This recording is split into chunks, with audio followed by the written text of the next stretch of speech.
வணக்கம். உங்களுடன் ஸ்டாலின் என்ற திட்டத்தை முதலமைச்சர் துவக்கி வைத்திருக்கிறார். இதனது சிறப்பு அம்சங்களை, முக்கிய அம்சங்களை நீங்கள் பார்த்துருப்பீங்க. 10,000 சிறப்பு முகாம்களை நடத்தி மக்களுடைய குறைகளை தீர்ப்பது, சேவைகளை உறுதி செய்வது. இதற்காக 1,00,000க்கும் மேற்பட்ட வாலண்டியர்ஸை இன்வால்வ் பண்ணுறாங்க. இது அரசு சொல்ல. இதில் தேர்தல் நோக்கம் இருக்குது. எதனால் தேர்தல் நேரத்தில் செய்கிறீங்க? இதில் உள்நோக்கம் இருக்கிறது. இந்த டேட்டாவெல்லாம் எதுக்கு பயன்படுத்த போகிறீங்க? இவ்வளவு நாள் இந்த சேவைகள் எல்லாம் நீங்கள் உறுதி செய்யாமல் இன்னைக்கு தேர்தல் நெருங்குது அப்படிங்கும்போது இதன் நோக்கம் என்ன என்று எதிர்க்கட்சிகள், குறிப்பாக அதிமுக கேள்வி எழுப்புகிறது. உங்களுடன் ஸ்டாலின் மக்கள் நலனா அல்ல தேர்தல் நோக்கமா? இந்த கேள்வியோடு இன்றைய ஆயுத எழுத்து நிகழ்ச்சியில் இணையக்கூடிய விருந்தினர்கள் டாக்டர் சுமன் ஸ்ரீராமன் அவர்களை வரவேற்கின்றோம். அதிமுகவின் சார்பாக திரு பேராசிரியர் கல்யாண சுந்தரம் அவர்கள் இணைகிறார். மேலும் விருந்தினர்கள் இணைய இருக்கிறார்கள். நான் டாக்டர் சுமந்த் கிட்டேருந்து ஆரம்பிக்கணும்னு நினைக்கிறேன். இப்படி ஒரு மேஸ் அவுட்ரீச் ப்ரோக்ராம், அதுவும் சேவைகளை உறுதி செய்ய எந்த நேரத்தில் அரசு செஞ்சாலும் வரவேற்கத்தக்கது தானே. இதில் குறை காண ஏதாவது இருக்கா? இதை பற்றிய உங்களுடைய பொதுவான பார்வை என்ன? இல்லை, இது குறை காண்றதுக்குன்னு ஒன்றும் இல்லை. பட் இது தேர்தலுடைய லிங்க் இருக்கு அப்படிங்கிறத நம்ம ஏற்றுக்கணும். ஏன்னா மக்களை தேடி மருத்துவம் போன்ற திட்டங்கள் எல்லாம் முன்னாடியே அறிமுகப்படுத்தினாங்க. அப்கோர்ஸ் அதுக்கு முன்னாடி ப்ரீவியஸ் கவர்மெண்ட்ஸும் இதெல்லாம் செஞ்சிருந்தது. இப்போ ஆக்சுவலாக அது பார்த்தீங்கன்னா இந்த உங்களுடன் ஸ்டாலின் அப்படிங்கிற திட்டம் வந்து ஒரு வேரியேஷன் ஆஃப் 2013ஆம் ஆண்டு அதிமுக கொண்டு வந்த, செல்வி ஜெயலலிதா கொண்டு வந்த திட்டம். Assured maximum service to marginal people in all villages, அம்மா திட்டம் என்று அதுக்கு அழைக்கப்பட்டது. அப்போ அந்த திட்டம் உடைய நோக்கம் என்னன்னா, ஒரு செட் ஆஃப் 30 சேவைகளோ 40 சேவைகளோ, கவர்மெண்ட் பட்டா வாங்குறது, ரேஷன் கார்டு, இது நேம் சேஞ்ச் பண்றது, இதெல்லாம் வந்து மக்களுக்கு வந்து அரசு அலுவலகங்கள்ல வந்து அந்த அந்த சர்வீஸ் வந்து வாங்குறது கடினமா இருந்தது. அப்படிங்கிற அடிப்படையில உங்களுக்கு அதை வந்து அவங்க இருக்கிற இடத்துக்கே அரசு அதிகாரிகள் போய் அங்க அதை செஞ்சு கொடுப்பாங்க அப்படிங்கிற திட்டம். ஸோ இந்த திட்டம் வந்து ஒரு ரெவல்யூஷனரி ஸ்கீமோ ஒரு புது ஸ்கீமோ கிடையாது. ஏற்கனவே தமிழ்நாட்டில் இருந்திருக்கு. இது யூஸ்வலா இது வந்து இம்ப்ளிமெண்ட் பண்றது ரொம்ப கடினம். ஏன்னா இந்த மாதிரி ஒரு திட்டத்தினுடைய வேரியேஷன் தான் இந்த இ சேவா சென்டர்ஸ். உங்களுக்கு நினைவு இருக்கலாம், இந்த இ சேவா சென்டர் இ சேவை மையங்கள் அப்படிங்கிறது வந்ததே தாலுக் ஹெட் குவார்ட்டர்ஸ்க்கு வர வேண்டி இருக்கு, இல்ல டிஸ்ட்ரிக்ட் ஹெட் குவார்ட்டர்ஸுக்கு வர வேண்டுமா, அந்த மாவட்டத்தினுடைய தலைநகரத்துக்கு வர வேண்டி இருக்கு, இதெல்லாம் பிரச்சனையா இருக்கு அப்படின்ட்டு தான் இந்த இ சேவா சென்டர்ஸே வந்து துவக்கப்பட்டது. அங்க நீங்க போனீங்கன்னா உங்களுக்கு அரசு சேவைகள் அங்கு நீங்க அவைல் பண்ணிக்கலாம் அப்படிங்கிறது. ஆனால் இப்போ வந்து இது நிச்சயமா இது ஆனா அது தப்புன்னு சொல்ல முடியாது. எல்லா ஆளுங்கட்சிகளும் தேர்தலுக்கு முன்னாடி ஏதாவது கொண்டு வரணும். இப்போ உங்களுக்கு உலகம் எங்கும் தேர்தலுக்கு முன்னாடி அங்க இருக்கக்கூடிய ஆளும் அரசுகள் தேர்தல் முடிஞ்ச பிறகு இதெல்லாம் மறந்துடுவாங்க, மக்களும் மறந்துடுவாங்க. சோ இது வந்து நீங்க 2021 தேர்தலுக்கு முன்னாடி நீங்க அப்போ எதிர்கட்சியாக இருந்த திமுக என்ன, திரு ஸ்டாலின் என்ன சொன்னாரு, ஒரு புகார் பெட்டி அப்படின்னு ஒண்ணு வச்சுட்டு நிறைய அந்த பப்ளிக் மீட்டிங்ல எல்லாத்தையும் அந்த பெட்டியில இருந்து நான் வந்திருக்கிற புகார்கள் எல்லாம் வந்து நான் பூட்டி வைக்கிறேன், 100 நாட்களுக்குள் இதெல்லாம் தீர்த்து வைக்கப்படும். அப்புறம் அவங்க சொன்ன டேட்டா தான் இது, பெரும்பாலான புகார்கள் தீர்த்து வைக்கப்பட்டது. பட் we don't know, இது none of this was in public domain. என்னென்ன ஏரியால இருந்து எவ்வளவு இது வந்தது, அதற்கு எத்தனை நாட்களுக்குள் தீர்வு காணப்பட்டது, எதெல்லாத்துக்கும் தீர்வு காணப்படவில்லைங்கிறது மக்களும் மறந்துடுவாங்க. ஸோ மக்கள் வந்து இதை சீரியஸா எடுத்துக்கிறது இல்லைங்க. தேர்தல் வருது, தேர்தலுக்கு முன்னாடி நிறைய அறிவிப்புகள் வரும், அந்த மாதிரி இது ஒரு திட்டம். பட் அதுக்காக வந்து இவங்க மட்டும்தான் செய்வாங்க அப்படிங்கிறது கிடையாது. எல்லா ஆளுங்கட்சியும் அகில இந்திய அளவுல இதை ஆரம்பிப்பாங்க. ஜெகன்மோகன் ரெட்டி ஆட்சிக்கு வந்து அந்த ரேஷன் பொருட்களை வந்து வீட்டில் டெலிவரி பண்றதுக்கு ஒரு திட்டம் கொண்டு வந்தாரு, மக்களை தேடி. அதனால வந்து அவர் அடுத்த எலெக்ஷன்ல ஜெயிக்கலையே. சோ மெயின் இஷ்யூ என்ன அப்படின்னாக்க, இத்தகைய திட்டங்கள் நிச்சயமாக ஃபர்ஸ்ட் குவெஸ்டின், இந்த 42 அரசு சேவைகள் இந்த 4.5 ஆண்டுகளில் மக்களுக்கு போய் சேரவில்லையா, இல்ல போதுமான வேகத்துடன் சேரவில்லையா? எந்த நாட்டிலையும் எந்த சேவையிலையும் ஸ்கோப் ஃபார் இம்ப்ரூவ்மெண்ட் இருக்க தானே செய்யும். Scope for improvement correct Hari, யாருமே நீங்க அதை முதல்ல ஆராய்ஞ்சிருக்கலாம் இல்லையா? இத்தனை சதவீத மக்களுக்கு வந்து குறைகள் இருக்கின்றன, எங்களால் நிவர்த்தி செய்யவில்லை. யார் போறாங்க இப்போ? அதே அரசு அதிகாரிகள்.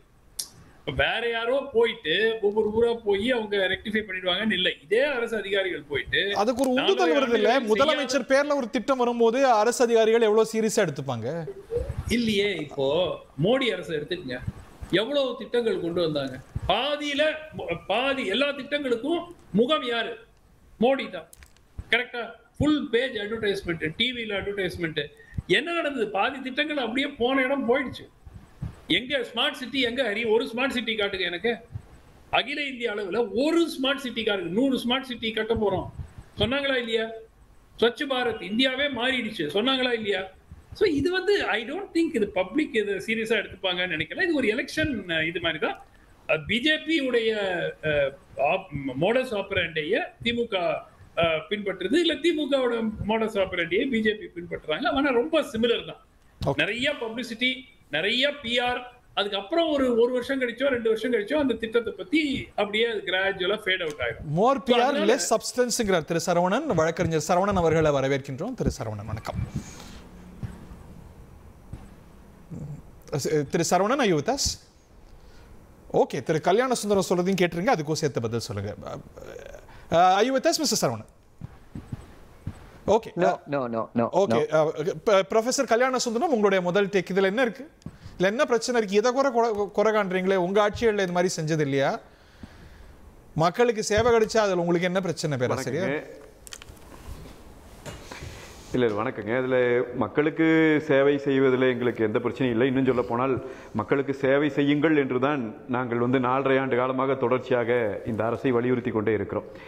நீங்கள் அதில் முழுமையாக தோல்வியடைந்து விட்டீர்கள், மக்களிடமே இந்த அரசாங்கம் போய் சேரவில்லை என்பதை மீண்டும் மீண்டும் சுட்டிக்காட்டி இருக்கிறோம். குறிப்பாக பார்க்கணும்னா இந்த அரசாங்கம் அமைந்த பிறகுதான் தமிழ்நாட்டின் வரலாற்றிலேயே முதல் முறையாக ஒரு சீஃப் செக்ரட்டரியை நிற்க வச்சு குடிமக்கள் நேரடியாக கேள்வி கேட்டார்கள். 3 நாட்கள் 4 நாட்களுக்கு மேல் நாங்கள் உணவருந்தாமல் இருக்கிறோம், மழை வெள்ளத்திலே பாதிக்கப்பட்டிருக்கிறது, 4000 கோடியை நீங்கள் செலவு செய்ததாக சொன்னீர்களே, இவ்வளவு பெரிய பாதிப்பிலே இருக்கிறோம், நீங்கள் எல்லாம் ஒருத்தர் கூட வரலையே எங்களை பார்க்கறதுக்கு என்று சொல்லி ஆட்சியாளர்களை நேருக்கு நேராக மக்கள் கேள்வி கேட்டது மக்கள் சுட்டிக்காட்டியதையும் பார்த்தோம்.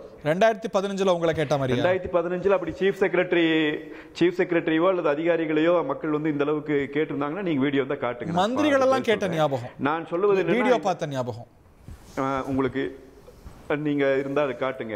சொல்றேன் நான் ஒவ்வொரு காலகட்டத்திலும் மக்கள் பிரதிநிதிகள் உள்ளே நிற்கிற போது மக்கள் பிரதிநிதிகளிடம் மக்கள் கேள்வி கேட்பார்கள், மக்கள் பிரதிநிதிகள் சொல்லுவார்கள். நான் சொல்ல வருவதை ஹரி சரியா புரிஞ்சுக்கிட்டாங்க. சீஃப் செக்ரட்டரியவே நிக்க வச்சு கேள்வி கேட்டாங்க. அதுக்கு என்ன வித்தியாசம் அப்படின்னு நான் உங்களுக்கு சொல்றேன். அந்த நேரத்தில் கேள்வி கேட்கிற நேரம் வரைக்கும் அரசியல்வாதிகள் யாருமே அங்க போகலைங்கிறது அதுக்கு அர்த்தம். ஒருவேளை அங்க இருக்கிற கவுன்சிலரோ ஒரு அமைச்சரோ போய் பார்த்திருந்தால் அவர்கள் கேள்வி கேட்டிருந்தால் அது சாதாரணமான நிகழ்வு தான். ஆனால் யாருமே போகாம அதிகாரிகிட்ட தான் பேசணுங்கிற அளவுக்கு மக்களுக்கு நிலைமை ஒரு சீஃப் செக்ரட்டரியை கேள்வி கேட்டாங்க. அந்த லட்சணத்தில் இவங்களுடைய அணுகுமுறைகள் இருந்தது. இதெல்லாம் நடந்து கொண்டே இருந்தது. 4.5 ஆண்டுகள் முடிந்த பிறகு இப்பொழுது திடீரென்று ஒரு திட்டத்தை அறிவித்தார்கள். அந்த திட்டத்திலே கையில காயத்தை எடுத்துட்டு வீடு வீடா போனாங்க. போய் ஒவ்வொரு வீட்டு முன்னாடி ஸ்டிக்கர் ஒட்டினாங்க. நம்ம எல்லாரும் பார்த்தோம். அந்த ஸ்டிக்கர் ஒட்டும் போது என்ன கேட்டாங்கன்னா, உங்களுக்கு 1000 ரூபாய் பணம் வருதா, பஸ்ல இலவசமா போறீங்களா, இதெல்லாம் வேணும்னா பாரு. உறுப்பினர் சேர்ப்பை ஓடிபி வச்சு நடத்தினாங்க. நீங்க அதனாலதான் நாங்க இந்த திட்டத்தை இவர்கள் கொண்டு வருகிற போதும் சொல்லுகிறோம், இந்த திட்டத்திற்குள்ளும் முழுமையாக இவர்களுடைய பொலிட்டிக்கல் இன்ட்ரெஸ்ட் தான் இருக்குது. நீங்க தேர்தல் வந்து விட்டது, இத்தனை காலம் மக்களை சந்திக்கவில்லை, இந்த மக்கள் இனி கடும் கோபத்தில் இருக்கிறார்கள். பத்தாக்குறைக்கு எங்கள் பொதுச் செயலாளர் அவர் நடத்தி கொண்டிருக்கிற இந்த பயணம் இவர்களை இன்றைக்கு கதிகலங்க வைத்திருக்கிறது. உண்மையிலேயே இவர்கள் நடுங்கி போயிருக்கிறது. இந்த முகாம் என்ன செய்வது என்று தெரியவில்லை. திடீரென்று இப்படி அதை கூட ஏற்கனவே அண்ணா திராவிட முன்னேற்ற கழகம் நடைமுறையிலே வைத்திருந்த திட்டத்தை அறிவிப்பதாக சொல்லி அதற்கு வாலண்டியர்ஸ் யாருன்னா திமுக காரங்க. நீங்களே கூட்டிக் கொண்டு வாருங்கள் மக்களை முகாம் நடக்கிற இடத்துக்கு. நான் என்ன கேட்கிறேன், 4.5 ஆண்டுகளாக கூட்டிக் கொண்டு போயிருக்கலாமே, அது போகலைங்கிற வருத்தம் தான் எங்களுக்கு. எனவே ரொம்ப வெளிப்படையா நமக்கு கண்ணில் தெரியுதுங்க. அதே மாதிரி முன்னாடியே பெட்டர் லேட் தென் நெவர்ங்கறீங்க. அப்படின்னா தேவையான விஷயம் தானே, நல்ல விஷயம் தானே, பாராட்டுங்க. ஏன் தேர்தல் நோக்கங்கிறீங்க? இல்ல இதுல இருக்கிற நோக்கத்தை நீங்க புரிஞ்சுக்கணும்னு சொல்றேன். இப்ப இதுக்கு முன்னாடி ஒரு வாரத்துக்கு முன்னாடி போய் வீடுகளில் ஸ்டிக்கர் ஒட்டி நீங்க மக்களுக்கு அரசு கொடுக்கிற அந்த உதவியை மக்களுக்கு கிடைக்கிற அரசினுடைய உரிமையை திமுக காரர்கள் கொடுப்பதாக சொல்லி திமுகவிலே ஆள் சேர்த்திய அதே வேலையை இதிலும் செய்கிறார்கள் தான் நான் சுட்டிக்காட்டுவேன்.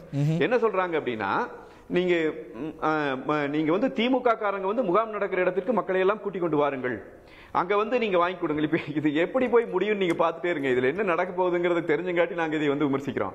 அதாவது அங்கே போய் நிக்க வச்சு மக்களை எல்லாம் வந்து பாத்தீங்களா, நாங்க தான் உங்களுக்கு வந்து இதெல்லாம் இப்ப பண்ணி கொடுக்குறோம், 4.5 வருஷம் செஞ்சதெல்லாம் மறந்துட்டு ஒரு சாரி தானே, அது இயல்பா கேட்டுருவார் நம்ம முதலமைச்சர், பிரச்சனை இருக்காது, எனவே இது மறந்துட்டு நீங்க கொஞ்சம் வாக்குகளை பார்த்து மறுபடியும் நமக்கே கொடுங்க என்று கேட்பதற்கான ஒரு முயற்சியாக இந்த முயற்சி இவர்கள் எடுக்கிற போது இதை தேர்தல் சார்ந்த முயற்சி என்று சொல்லுங்கள், நாங்கள் பாராட்டிட்டு போறோம். நீங்க எதுக்காக இதை வந்து மக்களுக்கானதுன்னு சொல்றீங்க? அதே மாதிரி மரியாதைக்குரிய ஸ்ரீராமன் அவர்கள் சுட்டிக்காட்டி பேசினார்.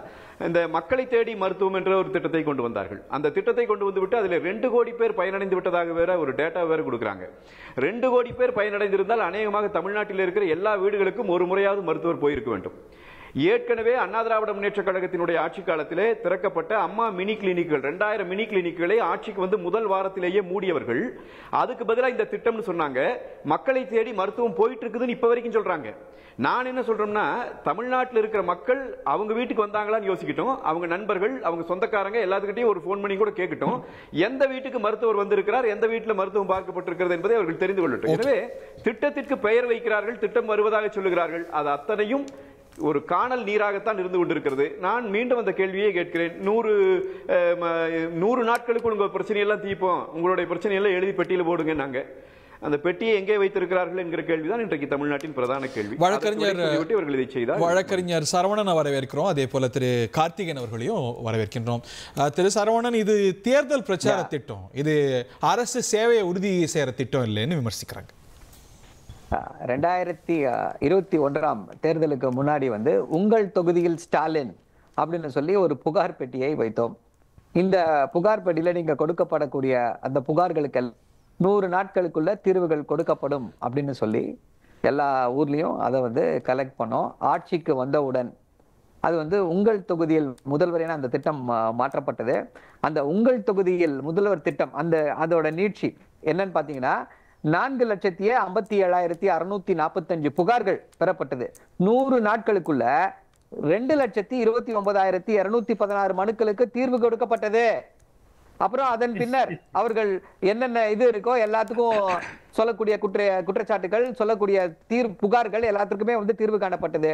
அதன் பின்னர் 2021 முதல்வரின் முகவரித்துறை அப்படின்னு சொல்லி ஒரு திட்டம் தொடங்கப்பட்டு அதன் மூலமாக மக்களுடைய புகார்கள் வாங்கப்பட்டு என்னென்ன புகார்களோ அதற்கான தீர்வுகள் கொடுக்கப்பட்டே வந்தது.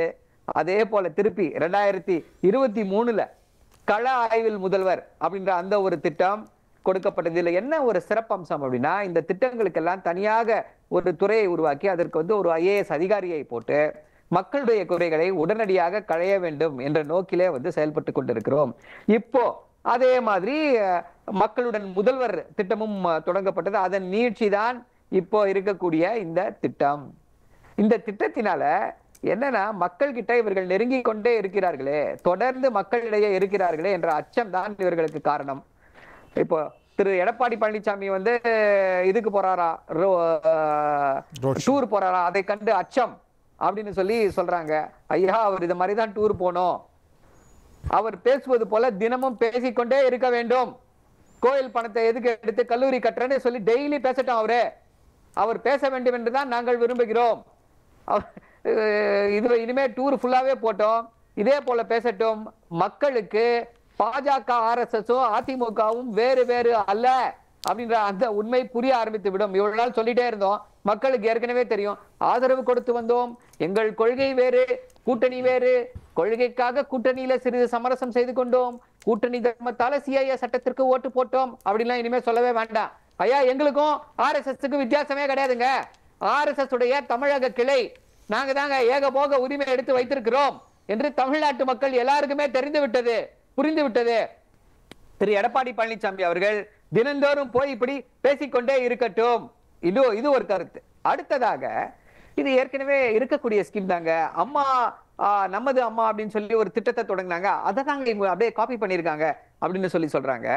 ஐயா, அம்மா திட்டத்துல வந்து ஒரே ஒரு துறை மட்டும்தான், வருமான வரித்துறை, வருவாய்த்துறை மட்டும்தான். இதுல அப்படி கிடையாது, வருவாய்த்துறை அல்ல.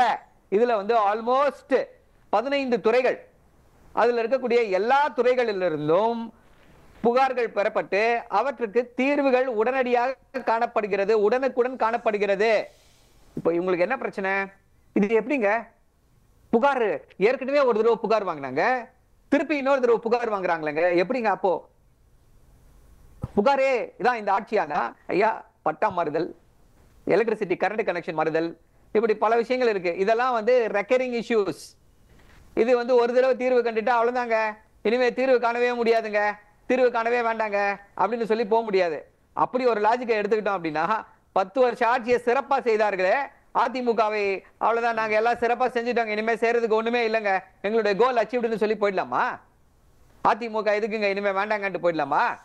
எல்லாத்துலயும் ஒரு லாஜிக் இருக்குல்ல. அதாவது இந்த அரசு மக்களிடையே சென்று மக்கள் கிட்ட மக்களுடைய பிரச்சனைகளை அறிந்து அவர்களுடைய பிரச்சனைகளுக்கு தீர்வு காண முயற்சிகளை எடுத்து அதுல வெற்றி பெற்று இருக்கிறது.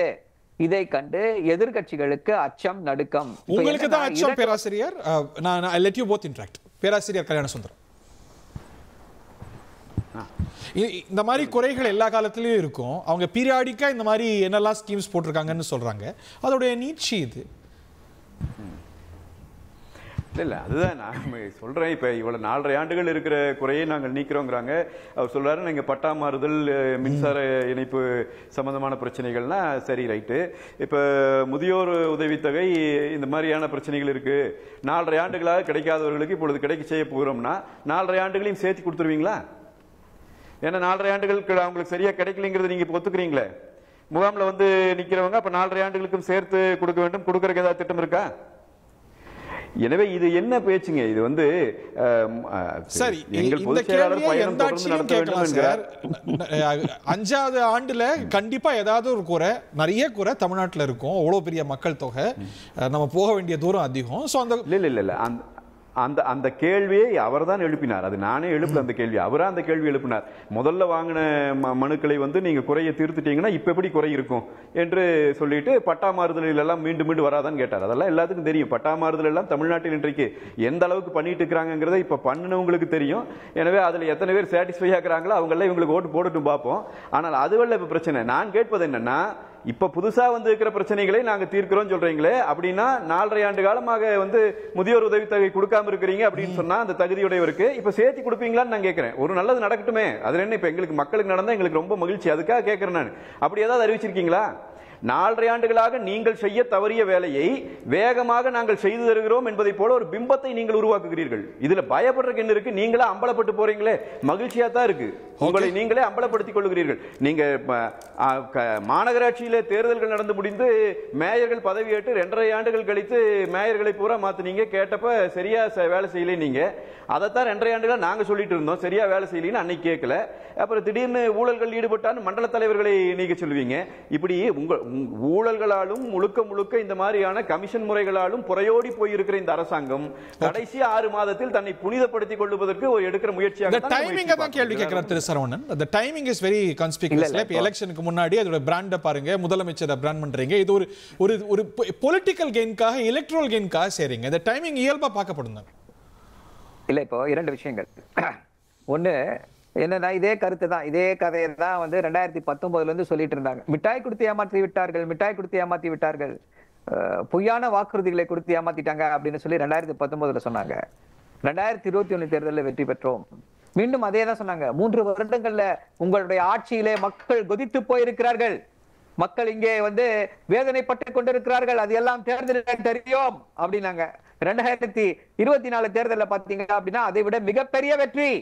அந்த 3 ஆண்டு ஆட்சிக்கு 2024 வெற்றி தான் சாட்சி. அந்த 2024 வெற்றி பெற்று 10 மாதங்கள் கூட ஆயில, ஒரு வருடம் ஆயிருக்கு இப்பதான் சரியா. சோ இப்படிப்பட்ட சூழ்நிலையில 2009 ஜெயிச்சு 11 நீங்க தோக்கலையா? அதெல்லாம் நடக்கலையா தமிழ்நாட்டுல? இல்ல. இப்போ என்னன்னா, இவர்களுடைய நோக்கம், அதாவது 2009 பெற்ற வெற்றி எப்படிப்பட்ட வெற்றி, 2024 பெற்ற வெற்றி எப்படிப்பட்ட வெற்றின்னு ஹரிக்கு தெரியும், நல்லா தெரியும். 2021 இப்படி ஒரு அபரிதமான வெற்றியை, 2009 இப்படிப்பட்ட ஒரு அபரிதமான வெற்றியை பெறவில்லை. 2024 ஸ்வீப் 40க்கு 40, 200க்கும் மேற்பட்ட தொகுதிகள், சட்டமன்ற தொகுதிகள் மாத்தி சொல்றேன். முன்னிலை. 2014 ஜெயலலிதா ஸ்வீப், 16ல தென்னரித்தன ஆட்சிக்கு வந்தாங்க. உங்களுக்கு 1% வித்தியாசம். அதாவது என்னன்னா, நம்முடைய ஒரே விஷயம் என்ன அப்படின்னா, ஒரே கேள்வி என்னவாக இருக்கிறது, இல்ல ஒரே இதுல இருந்து இருக்கக்கூடிய ஒரு இது என்னவா இருக்கு அப்படின்னா, எப்படி இவர்கள் வந்து தொடர்ந்து இதே கருத்தை வலியுறுத்தி கொண்டே வருகிறார்கள். இவங்களுக்கு வேற எதுவும் சொல்லல. இவர்களால வந்து நாங்கள் வந்து இதை சாதித்தோம், இவர்கள் இதை சாதிக்கவில்லை அப்படின்லாம் சொல்லி ஒண்ணும் சொல்ல முடியல. 10 ஆண்டு கால அவல ஆட்சி, மக்கள் ரெண்டுத்தையும் எடை போடுறாங்க. 10 ஆண்டு காலம் இப்படி ஒரு ஆட்சி நடந்துச்சு. இப்போ என்ன ஒரு ஆட்சி நடந்து கொண்டிருக்கிறது, எப்படிப்பட்ட சிறப்பான திட்டங்கள் மக்களுக்கு வந்து சேர்ந்து கொண்டிருக்கிறது. ஐயா, இன்னைக்கு வந்து 9.69% தமிழ்நாட்டுடைய பொருளாதார வளர்ச்சி, ஜிடிபி growth. இது வந்து இந்தியாவிலேயே எந்த மாநிலமும் செயல்படுத்த முடியாத ஒரு மிகப்பெரிய வெற்றி. இந்தியாவுடைய ஜிடிபி growth 6.6% தான். இந்தியாவை விஞ்சக்கூடிய இந்தியாவுடைய அந்த வளர்ச்சி, இந்தியாவின் வளர்ச்சியை விட தமிழ்நாட்டுடைய வளர்ச்சி மிக அதிகமாக இருக்கிறது. நேஷனல் ஆவரேஜை விட எல்லா காலத்திலும் தமிழ்நாட்டோட வளர்ச்சி அதிகமாக தானே இருந்திருக்கு. மற்ற மாநிலங்களை கம்பேர் பண்ணுங்க. இப்போ மற்ற மாநிலத்தை விட இப்படிப்பட்ட ஒரு வளர்ச்சியை யாருமே பெறலையே. மற்ற மாநிலங்கள் நம்மளை விட ஜாஸ்தி ஜிடிபி இருக்கக்கூடிய மாநிலங்கள் கூட இப்படிப்பட்ட ஒரு அதுதான் இப்போ இருக்கக்கூடிய இது மற்ற மாநிலங்கள். இப்போ என்னன்னா இந்த திட்டங்கள் ஒரு பக்கம் என்ன சொன்னாங்க, இவர்கள் வந்து நல்ல பாயிண்ட் கொண்டாங்க. 10 லட்சம் கோடி கடன் அப்படின்றாங்க. அதாவது 1 லட்சம் சம்பளம் வாங்குறவரு, 1 லட்சம் சொத்து வச்சிருக்கவர் வந்து 10,000 ரூபாய் வந்து கடன் வாங்கலாம். 10 லட்ச ரூபாய் சம்பாதிச்சிருந்தா, 10 லட்ச ரூபாய் சொத்து வச்சிருந்தா 1 லட்ச ரூபாய் கடன் வாங்கலாம். இப்ப நம்ம கிட்ட சொத்து இருக்கு. அந்த ஒரு காரணத்தினாலதான் FRBM, financial responsibility and fiscal management ஆக்ட்னு இருக்கு. அந்த ஆக்ட் படி 3.6% மேல கடன் வாங்க கூடாது. அதற்கு கீழே தான் வாங்கிக்கிட்டு இருக்கோம். தமிழ்நாட்டுடைய பொருளாதார வளர்ச்சி நம்ம கடனை வாங்கி GSDP ரேஷியோ எல்லா காலத்திலயும் ஒரே மாதிரி இருந்திருக்கு. தமிழ்நாடு வந்து ரெஸ்பான்சிபிளா திமுக காலத்துல இருந்திருக்கு, அதிமுக காலத்துல என்ன இவங்களுடைய குற்றச்சாட்டு என்ன? இல்ல இதுக்கு முன்னாடி ஜாஸ்தியா இருந்துச்சு, அதை குறைத்து இருக்கிறோம். இப்போ என்ன இவர்களுடைய குற்றச்சாட்டு என்ன? கடன் வாங்கி விட்டார்கள், கடன் வாங்கி இப்படி செய்து விட்டார்கள், அப்படி செய்து விட்டார்கள். ஐயா, கடன் வாங்கி எல்லா மக்களுக்கு தேவையான திட்டங்களாக போய்கொண்டிருக்கிறது. மற்ற மாநிலங்களோட ஒப்பிடும்போது தமிழ்நாடு ஒரு சொர்க்கபுரி. இதை சொர்க்கபுரியாக மாற்றி வைத்திருக்கிறோம். 4 ஆண்டுகள்ல இப்படிப்பட்ட ஒரு சிறப்பான திட்டங்கள், பொருளாதார வளர்ச்சியும் கொண்டு மக்களுக்கு உள்ளடக்கிய, எல்லோரும் உள்ளடக்கிய வளர்ச்சி, எக்ஸ்க்ளூசிவ் growth, வெல்ஃபேர் ஸ்கீம்ஸ் இருக்கான வெல்ஃபேர் ஸ்கீம்ஸ் இருக்கு, பொருளாதார வளர்ச்சி இருக்குன்னா பொருளாதார வளர்ச்சி இருக்கு, இண்டஸ்ட்ரியல் growth இருக்குன்னா இண்டஸ்ட்ரியல் growth இருக்கு. எல்லா கார்த்திகேயன் கிட்ட போகவே இல்ல. All round growth. ஓகே, அதுக்கு இது வந்து ரொம்ப சுருக்கமா டாக்டர் 10 செகண்ட்ஸ் நான் அது கார்த்திகேயன் கிட்ட விரிவா போறேன். ஃபேக்சுவலா ஒரு எரர்.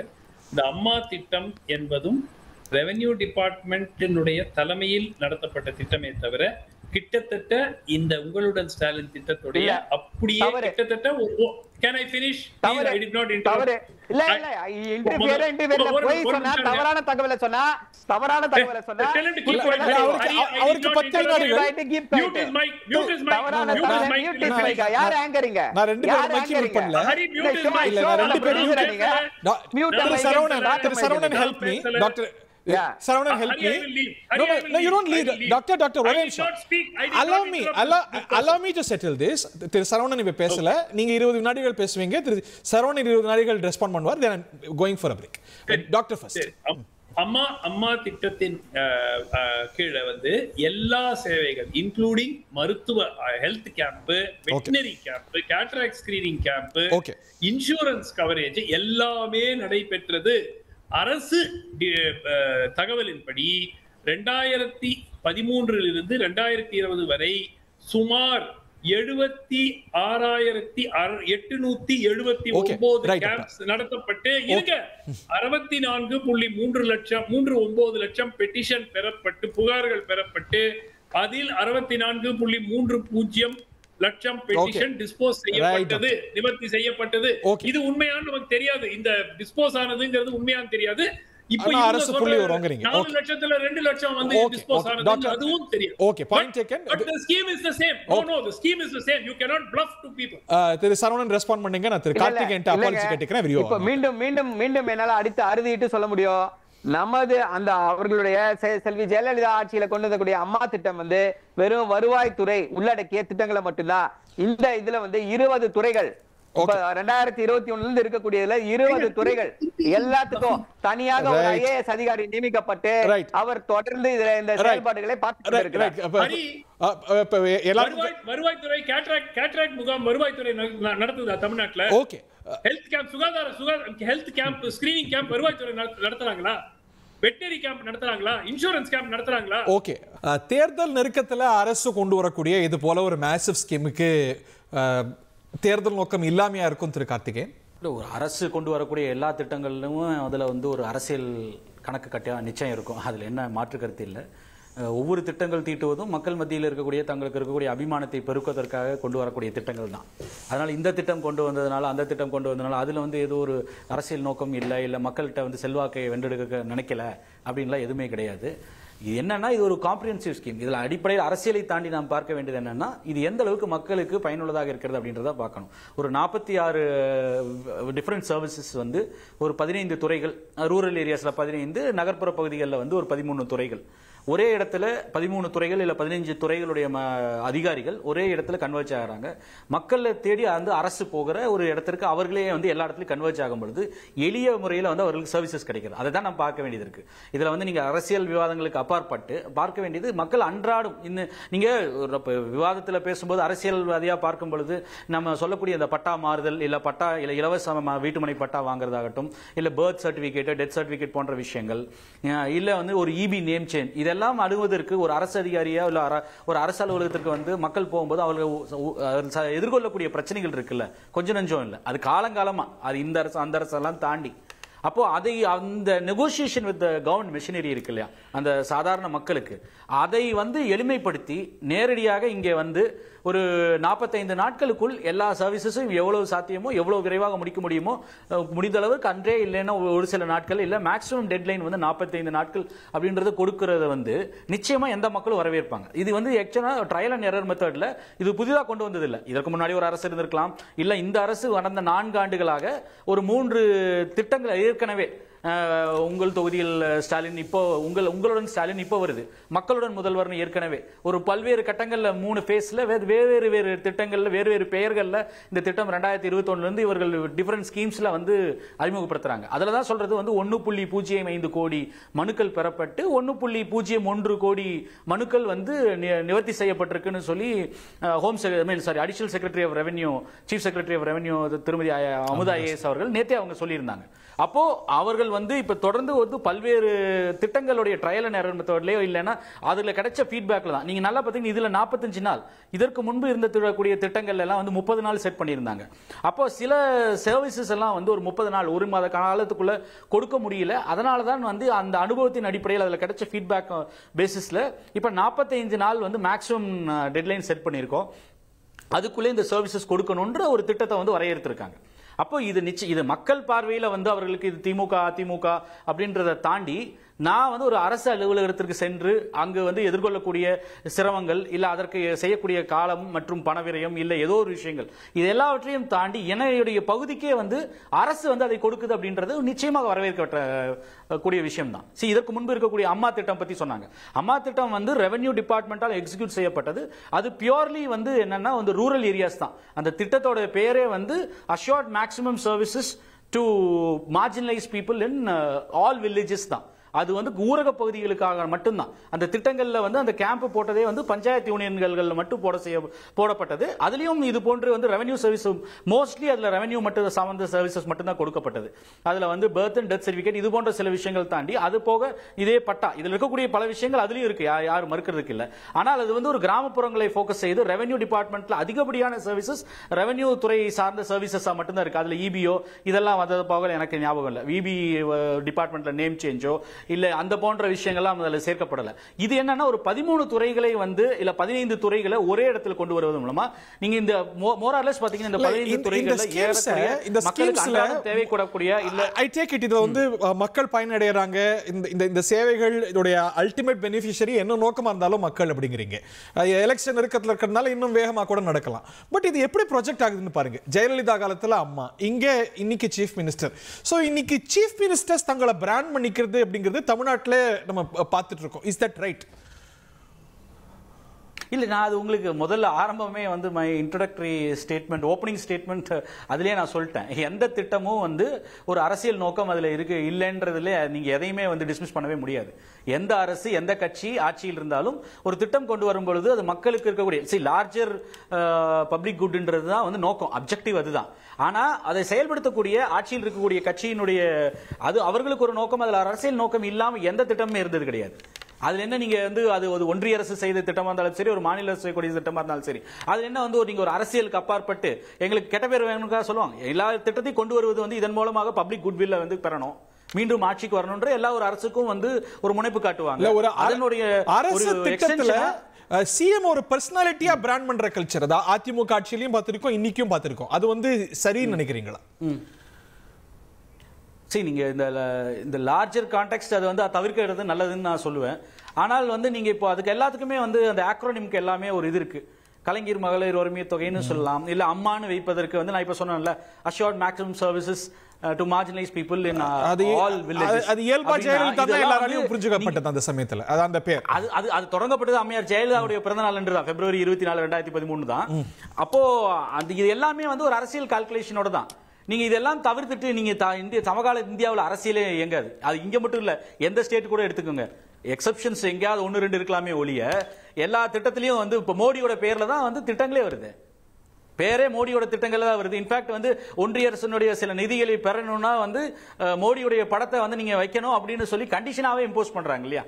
ஓகே, ஏன் இந்த திட்டத்துக்கு ஏத்துக்கிட்டாதான் வந்து உங்களுக்கு சமக்கிர சிக்ஷால திட்டத்துல வந்து நிதி கொடுப்பனே வந்து ஒரு ஒன்றிய அரசு சொல்றதெல்லாம் நம்ம பார்த்துட்டோம். அந்த எல்லைக்கு போனதுக்கு அப்புறம் நீங்க வந்து பேர் வைக்கிறத பத்தி நீங்க பேசிட்டு இருக்கீங்க. நீங்க வந்து அன்கான்ஸ்டிடியூஷனலா வந்து என்னோட பாலிசி அக்செப்ட் பண்ணாதான் ஒன்றிய அரசுல இருந்து உனக்கு கொடுக்க வேண்டிய ரைட்ஃபுல் ஷேர் ஆஃப் பன்சே நான் தருவேன்னு ஒரு ஒன்றிய அரசு சொல்லும் பொழுது நீங்க வந்து நம்ம இங்க பேர் வைக்கிறது சின்ன விஷயத்தை பத்தி நம்ம டிபேட் பண்ணிட்டு இருக்கோம். அது நீங்க ஆஃப் கோர்ஸ் இது எல்லாத்தையும் பாலிடிக்ஸ் இருக்கு, அதுல வந்து நோ செகண்ட் தாட். ரைட். ஆனா இது ஒரு நீங்க சொன்னது போல வந்து இப்போ ஒரு எலெக்ஷன்ஸ் அரௌண்ட் ஒரு by the end of the year election fever set ஆயிடும். அப்ப இப்போ இன்னும் தீவிரமாகும். நான் சொல்றது அதனால மக்களுக்கு வந்து எளிய முறையில வந்து ஒரு அவர்கள் சேவை கிடைச்சா இதுல எவ்வளவு பேருக்கு பலன் கிடைக்கும், குறைகள் கூட இருக்கலாம் இந்த திட்டத்துல. ஆனா வந்து அக்ரிகேட்டா பார்க்கும்போது எவ்வளவு பேர் பயன்பெறுவாங்க திரு கல்யாண சுந்தரம், அதை பார்த்து நீங்க மகிழ வேண்டாமா? யார கேக்குறீங்க? பேராசிரியர் கல்யாண சுந்தரம். பேராசிரியர் செய்திகள் சொல்ல வந்தேன். ஓகே, முடிச்சிருங்க. நான் என்ன சொல்ல வந்தேன்னா அவரு professor code தொடருங்க.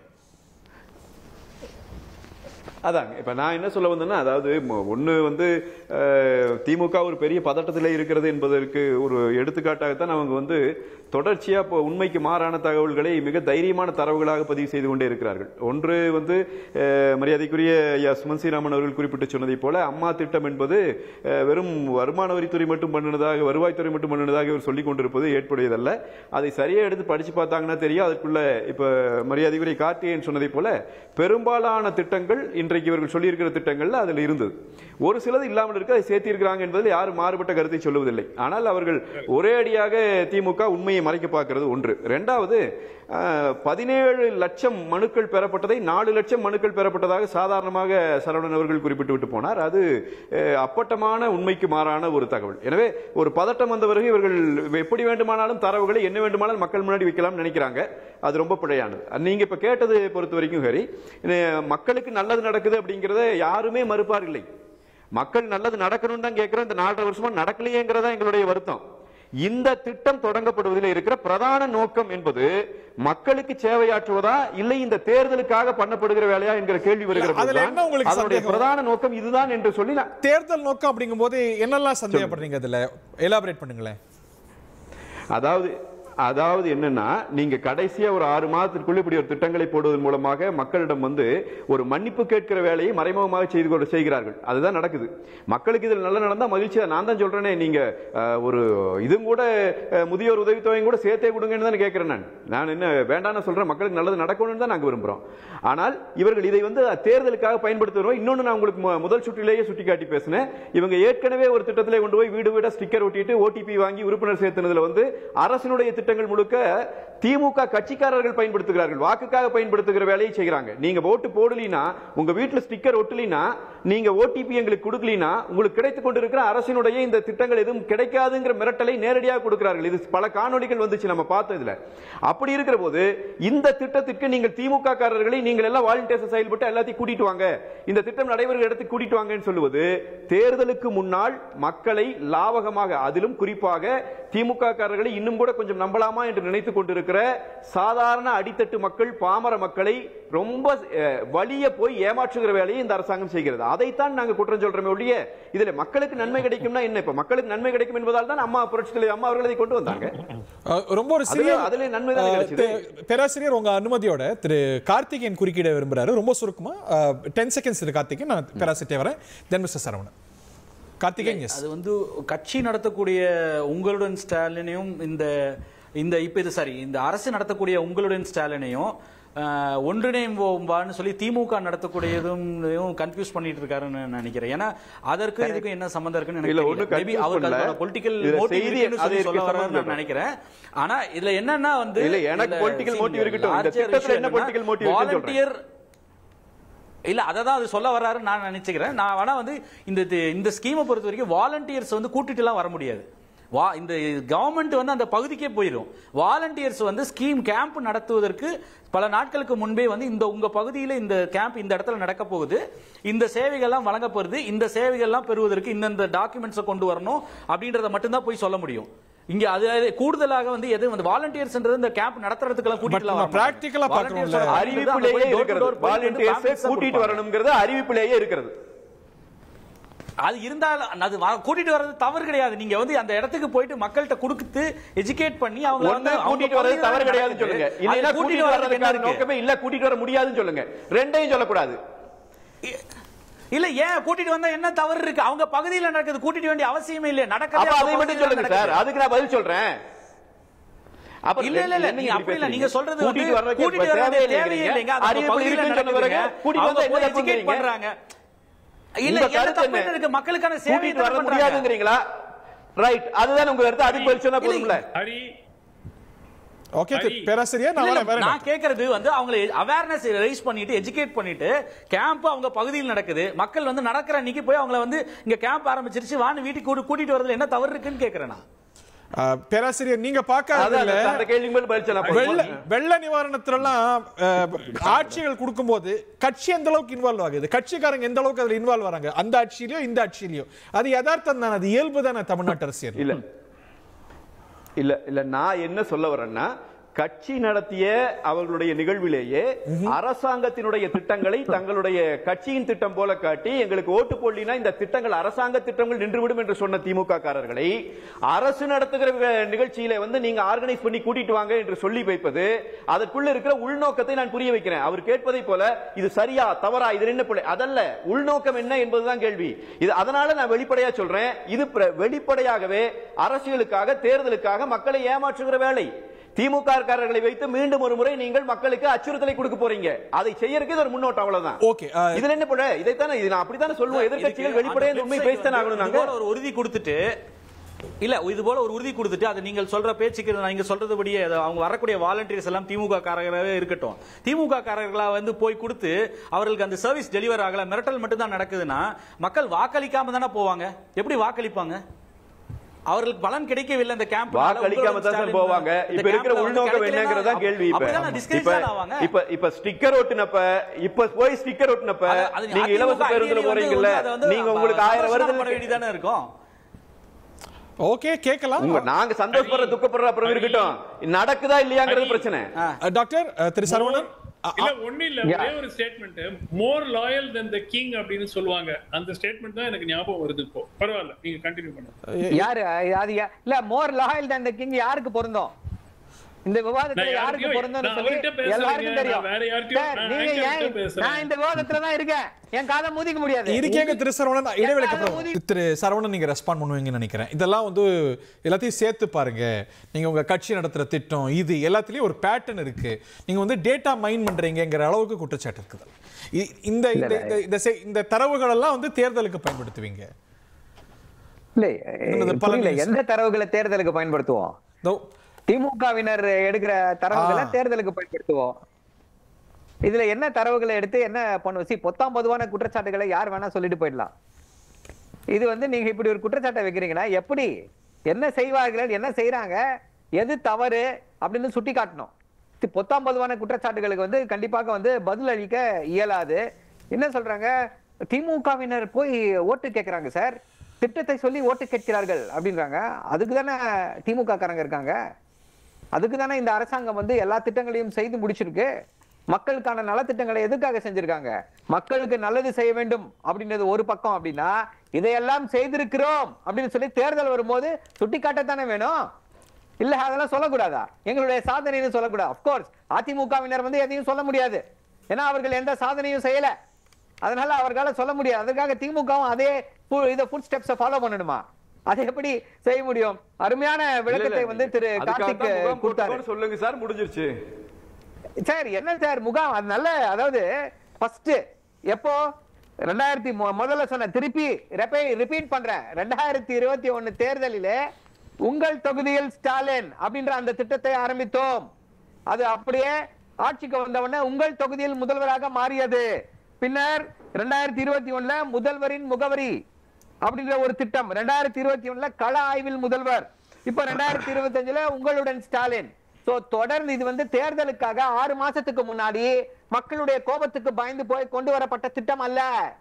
There is a pattern. Yes, there is a pattern of doing service to the public. 2021 இருந்து இதைத்தான் திமுக செய்து கொண்டு வருகிறது. எதையெல்லாம் சொல்வோம் என்று செய்தோமோ அதையெல்லாம் செய்து காட்டி இருக்கிறோம். அருமையான கருத்தை முன் வச்சாரு. அரசாங்க அதிகாரிகள் மக்களை தேடி போறதுல உங்களுக்கு என்ன பிரச்சனை? திமுகவினர் வீடு வீடாக போய் பிரச்சாரம் செய்வதில் உங்களுக்கு என்ன பிரச்சனை? இதை நீங்க உட்கார்ந்துட்டு ஜாலியா இருக்கீங்க, உங்க கட்சியை கொண்டு போய் அடகு வச்சுக்கிட்டு ஜாலியா இருக்கீங்க. அதே போல திமுக தமிழ்நாட்டுடைய நலனை அடகு வைத்து விட்டு வேடிக்கை பார்த்து கொண்டிருக்க வேண்டுமா? ஒரே கேள்விதான், ஏதாவது ஒரு நல்லது அதிமுக ஆட்சியில ஏதாவது ஒரு நல்லது நடந்தா? எல்லாத்துக்கும் வெண்சாமரம் வீசுனீங்க. கூட்டணியில் இணக்கமாக இருந்தால்தான் நல்லது நடக்கும். நீங்க எல்லாத்துக்கும் ஒட்டுமொத்தமாக எல்லாத்துக்கும் ஒரு வேட்டு வைத்தது எது அப்படின்னா அதிமுக பாஜக கூட்டணி. இப்ப திருப்பி அதே கூட்டணியை கொண்டு வந்திருக்கீங்க. எதற்காக என்று தமிழ்நாட்டு மக்கள் நன்றாக புரிந்திருக்கிறார்கள். ஓரணியில் தமிழ்நாடு பாசிச பாஜகவை, தமிழ்நாட்டை அழிக்க துடிக்கக்கூடிய, தமிழ்நாட்டு மக்களின் நலன்களுக்கு எதிராக இருக்கக்கூடிய இந்த RSS கூட்டத்திற்கு ஒரு பதிலடி கொடுப்பது போல ஓரணியில் தமிழ்நாடு, ஓரணியில் தமிழ்நாடு என்ற உடனேயே இவங்களுக்கு கோபம் வருது. திமுக காரங்க போய் ஓட்டு கேட்கறேன், நீங்களும் போய் கேளுங்க, யாரு வேண்டாம்னா. அது செய்ய உங்களால முடியுமா? முடியாது. யாருக்கு பதட்டம் என்பது இவர்கள் வைக்கக்கூடிய நமக்கு நன்றாக தெரிகிறது. என்ன விமர்சனம் வைக்கிறாங்க?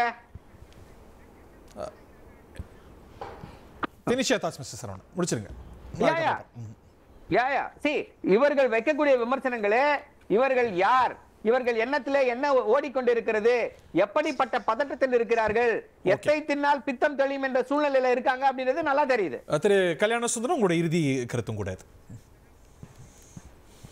அல்ல, ஒண்ணு இல்லைங்க ஹரி. அதாவது அவரே ஒப்புதல் வாக்குமூலம் கொடுத்து கொண்டிருக்கிற போது நம்ம என்ன பேசுறது?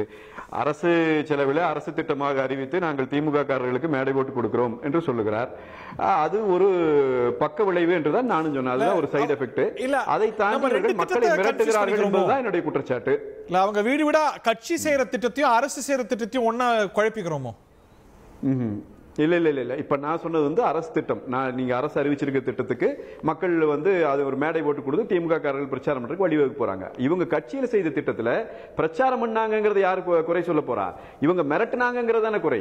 நீங்க இந்த ஸ்டிக்கர் விட்டு ஏத்துக்கலன்னு சொன்னா, நீங்க எங்களுக்கு வாக்களிக்கலன்னு சொன்னா இதெல்லாம் கிடைக்காது, இதெல்லாம் நாங்க பண்ண மாட்டோம், உங்களுக்கு கிடைச்சிட்டு இருக்கிற அரசினுடைய இந்த உரிமை, அவர்கள் பெறுகிற உரிமை தடுக்கப்படும் என்கிற வகையில மிரட்டலை கொடுப்பது என்பது எப்படி பிரச்சாரமாகும்? ஒரு ஆளுங்கட்சி இப்படி ஒரு மிரட்டலை கொடுத்து ஒரு பிரச்சாரம் செய்யலாமா? இது ஜனநாயக விரோதம் நாங்க சொல்றோம். அப்ப இது சம்பந்தமான ஏராளமான காணொலிகள் வந்துருச்சு. எனவே நாங்கள் அப்படித்தான் பண்ணுவோம், நீங்க போய் பண்ணுங்கன்னா, அண்ணா திராவிட முன்னேற்ற கழகத்தை பொறுத்தவரை நாங்கள் என்னென்ன சாதனைகளை செய்தோம் என்பதை மீண்டும் மீண்டும் அடுக்கி இருக்கிறோம். விவாத களத்திலே இப்பொழுது 1 நிமிடத்தை 2 நிமிடத்திலே சொல்லி முடிக்கிற விஷயங்களாக அவை இல்லை. நான் ரொம்ப சிம்பிளா கேட்கிறது, அண்ணா திராவிட முன்னேற்ற கழகத்தின் ஆட்சி காலத்திலே தமிழ்நாட்டிற்கு 11 மருத்துவக் கல்லூரிகளை பெற்றோம். திமுகவினுடைய ஆட்சி காலத்திலே எவ்வளவு பெற்றார்கள் என்பதை அவர்கள் சொன்னால் நாங்கள் தெரிந்து கொள்கிறோம். நான் சொல்றது எங்களுடைய பொதுச் செயலாளர் முதலமைச்சராக இருந்த அந்த 4 ஆண்டுகளுக்குள்ளாகவே இப்படி நாங்கள் அடுக்கினால் 7.5 விழுக்காடு உள்ளிட ஒதுக்கீடு மத்திய அரசு ஏற்றுக்கொள்ளவில்லை. ஆளுநர் ஏற்றுக்கொள்ளாததை நாங்கள் இங்கே கொண்டு வந்து அதை நடைமுறைப்படுத்தி காட்டினோம். மத்திய அரசு நமக்கு ஒத்து வராத போது கூட இங்க மக்களுக்கு செய்கிற எந்த திட்டங்களையும் நாங்கள் தடுக்கவில்லை. சொத்து வரியை ஏற்றவில்லை, மின்சார கட்டணத்தை ஏற்றவில்லை, சொத்து வரியை ஏற்ற மாட்டோம் என்று தேர்தலிலே வாக்குறுதி கொடுத்துவிட்டு 300% சொத்து வரியை ஏற்றிய வரலாறு எல்லாம் அதிமுகவிற்கு இல்லை. எனவே சாதனை என்று கேட்டால் நான் பட்டியலிடலாம், அதுவெல்லாம் இப்ப பிரச்சனை இல்லை. இவர்கள் இந்த திட்டங்களை பொறுத்த வரைக்கும் வெளிப்படையாக மக்களை அச்சுறுத்துவதற்கு திமுகவினரை முடுக்கி விடுகிறார்கள். அதனால் இது தேர்தலுக்காக இவர்கள் செய்கிற ஒரு வேலை என்பதுதான் எங்கள் பார்வை. டாக்டர், ரொம்ப சுருக்கமா இறுதி கருத்து. சுருக்கமா, ஃபர்ஸ்ட் ஆஃப் ஆல் அந்த கருத்தை நான் ஏத்துக்க மாட்டேன். ஏன்னா இன்னைக்கு எல்லா அரசாங்கங்களும் தேர்தலுக்கு முன்பு இத்தகைய கவர்ச்சிகரமான திட்டங்களை அறிவிப்பாங்க. அதனால திமுக அரசு அவ்வாறு செய்வதில் எந்த தவறும் இல்லை. 2வது, இப்போ போய் எல்லாருடைய மொபைல் நம்பரும் எடுத்துட்டு வாங்க, அவங்கள கான்டாக்ட் பண்ணுவாங்கிறது அதுவும் ஏற்றுக்கொள்ள முடியாத ஒரு வாதம். ஏன்னா ஒரு ஆளுங்கட்சி, ஒரு அரசுக்கு கிட்டத்தட்ட இந்த இன்ஃபர்மேஷன், அதுவும் திமுக போன்று ஒவ்வொரு கிராமத்திலையும் ஒரு பவர்ஃபுல் யூனிட் இருக்கக்கூடிய இயங்கிக் கொண்டிருக்கிற ஒரு கட்சிக்கு அதெல்லாம் ஒண்ணுமே கிடையாது. ஏற்கனவே அந்த டேட்டா அவங்க கிட்ட இருக்கும். ஸோ இந்த மாதிரி ஒரு அரசு திட்டத்தை கொண்டு வந்துதான் அந்த டேட்டா எடுக்கணுங்கிற அவசியம் அவர்களிடம் கிடையாது. என்ன அப்படின்னா, இதை ஏதோ ஒரு ரெவல்யூஷனரி ஸ்கீம் மாதிரி இது வரைக்கும் தமிழ்நாட்டிலேயே நடக்காத ஒரு திட்டம் மாதிரி கொண்டு வருவதுங்கிறது அவங்களுடைய பப்ளிக் ரிலேஷன் ஸ்கில், அவ்வளவுதான். ஏன்னா இது ஒரு ஏற்கனவே இருக்கக்கூடிய திட்டத்துல சில சேவைகளை கூட்டி இருக்கிறார், அது கரெக்ட். அது எல்லா சேவைகளும் முன்னாடி இல்லை, அதுல ஒரு 7-8 சேவைகள் மேபி எக்ஸ்ட்ரா, எவ்வளவு எக்ஸாக்ட் நம்பர்னு எனக்கு தெரியாது. பட் பிரதானமாக ஏற்கனவே தமிழ்நாட்டில் பல ஆண்டு காலமாக இயங்கிக் கொண்டிருக்கிற ஒரு திட்டத்தை ரீபேக்கேஜ் பண்ணது. ஸோ நீங்க ஏதோ ஒரிஜினலா ஒரு திட்டத்தை கொண்டு வந்த மாதிரி அதுதான் என்னுடைய அப்ஜெக்ஷன். என்னுடைய அப்ஜெக்ஷன் அவர்கள் செய்யக்கூடாது என்பதெல்லாம் இல்லை, செய்யணும், மக்களுக்கு பலன் கிடைக்கணும். தேர்தலுக்காக செஞ்சா கூட மக்களுக்கு பயனடைஞ்சா என்ன தப்பு இருக்கு? அதனால எந்த தவறும் கிடையாது. இதனால டேட்டா எடுப்பாங்க எல்லாம் நான் நம்பல. அது தாராளமா அவர்கள் செய்யலாம். But it is not a unique scheme, it is already running scheme with a few additions. திரு கார்த்திகேயன், ரொம்ப சுருக்கமா you have the last word. நான் ஆரம்பத்தில் அதை தான் சொன்னேன், மக்கள்கிட்ட சேவை போய் சேரணும். அரசு அலுவலகத்தில் அரசு அலுவலர்களை நெகோஷியேட் பண்றதுன்றது பல்வேறு சேவைகளுக்கு மக்களுக்கு ஒரு பெரும் பாராடாக காலங்காலமாக இருக்கிறது. அது இன்றைய காலகட்டத்திலும் சரி, டிஜிட்டல் ஏஜ்லயும் சரி. அப்போ அவர்களை தேடி சேவைகள் வரும்பொழுது கரப்ஷனையும் சரி எலிமினேட் பண்ணுவதற்கு இல்லை. ஏன்னா இங்க டெட்லைனோட 30 நாட்களுக்குள்ள ஒரு அலுவலர் அவர்கிட்ட தான் இந்த அப்ளிகேஷன் இருக்கு அப்படின்றது, இந்த பெட்டிஷன் இருக்குதுன்றத டிபார்ட்மெண்ட் ட்ராக் பண்ணுது. 30 நாள்ல அவர் பண்ணலைன்னா அவருக்கு ஒரு ரிமைண்டர் போகுது. 45 நாளுக்குள்ள செய்யணும்ன்ற கட்டாயம் இருக்கிறது. அப்ப இது எல்லாருக்குமே ஒரு அக்கௌண்டபிலிட்டி ஈஸியா ஃபிக்ஸ் பண்ணுவதற்கான வாய்ப்பு இருக்கு. அவங்களுக்கு ஒரு பிரஷர் இருக்கு, செய்து முடிக்க வேண்டிய கட்டாயம் இருக்கு. இங்க கரப்ஷன் எலிமினேட் ஆகிறதுக்கு நல்ல வாய்ப்பு இருக்கு. அதே போல மக்களுக்கு அந்த ஹேசல்ஸ் இருக்கு இல்லையா, அரசு துறையை நாடி போக அங்க எதிர்கொள்ளக்கூடிய பிரச்சனைகள் இல்ல அவமானங்கள் இல்ல இது போன்ற பிரச்சனைகள் கம்ப்ளீட்டா எலிமினேட் ஆகுது. இதை நீங்க இதுல என்ன பெரிய ரெவல்யூஷனரியா இருக்கு அப்படின்னு பார்க்கும்போது நீங்க என்ன சொல்றது, அஜித்குமார் விஷயத்துல வேகமா அரசியல் கட்சிகள் எதிர்கட்சிகள் சிஎம் அனௌன்ஸ் பண்றதுக்கு முன்னாடி பண்ணலையே அப்படின்னு நினைக்கக்கூடியவர்களுக்கு இது ரெவல்யூஷனரியா தெரியாம இருக்கலாம். மோரோவர் இது ரெவல்யூஷனரின்னு சொல்லி கவர்மெண்டே கிளைம் பண்ணல. நாங்களே பல்வேறு ஸ்டேஜஸ்ல ஃபீட்பேக் எடுத்துட்டு அதன் அடிப்படையில் இதை இன்னும் கொஞ்சம் ஸ்ட்ரீம்லைன் பண்ணி தான் டெலிவர் பண்றோம்னு சொல்றோம் அப்படின்னு கவர்மெண்ட் ஓபனாவே ஸ்டேட்மெண்டா இருக்கு, ஸ்பீச்லயும் சொல்லிட்டாங்க. அப்படி இருக்கையில நீங்க போய் இத ரெவல்யூஷனரினா உங்களுடைய சாட்டிஸ்பாக்சனுக்கு பண்ண முடியாது, மக்களுக்கு சர்வீஸ் கொடுக்கிறது தான் பண்ண முடியும். அப்படி குறைகளை பார்க்க நினைக்கிறவங்களுக்கு அப்படிதான் தெரியும். மோர் லாயல் than the king னா இதுதான். ஓகே, யார் அது? சுமத்ரா